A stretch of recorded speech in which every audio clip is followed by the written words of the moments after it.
Ons lees die oordenking vir 5 Januarie uit die Here is my herder met die vriendelike vergunning van Lizette Murray.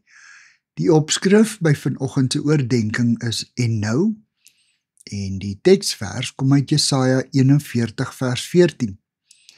Daar staan, moenie bang wees nie, al is jy niks meer as 'n wurm nie, Jakob, al is jy klein, Israel. Ek help jou, sê die Here jou verlosser, die Heilige van Israel. Ek maak jou 'n skerp dorsvlee, 'n nuwe een met baie tande. Jy sal berge dors en fyn mal. Jy sal van rante kaf maak. God se plan met elke mens strek altyd verder as die onmiddellik sigbare resultaat. Sy plan is meer geskakeerd as wat ons ooit self kan bedink. Dit raak nie net die persoon wat ter sake is nie, maar ook die mense met wie die persoon in aanraking kom. Dit raak die werksomgewing, die gemeenskap. Dit kring selfs verder uit, soms tot in die verre toekoms. Daarom mag ons onsself nie geringskat nie. Ons is deel van God se meesterplan. Een herderseun word uit die weiveld agter sy skape laat haal om as koning gesalf te word.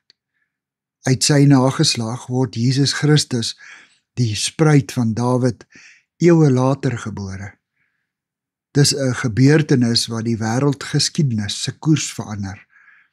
Dit lyk aanvanklik of Dawid gesal word net om die Israeliete van Saul se heerskappy te red. Nee, uiteindelik verlos sy nakomeling, Christus, die Messias, ons uit die heerskappy van sonde. God werk met onbeduidende mense, klein onopvallende wurmpies. Hy maak van ons skerp dorsvlee met baie tande. Hy werk op vreemde maniere, dikwels oor eeue heen. Ons hoef hom nooit te bevraagteken nie. Dankie dat U in beheer is, o Here.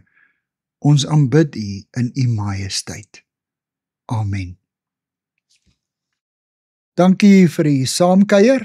Ek deel Lizette se kontak en webblad besonderhede in die inligtingsparagraaf van hierdie voorlesing.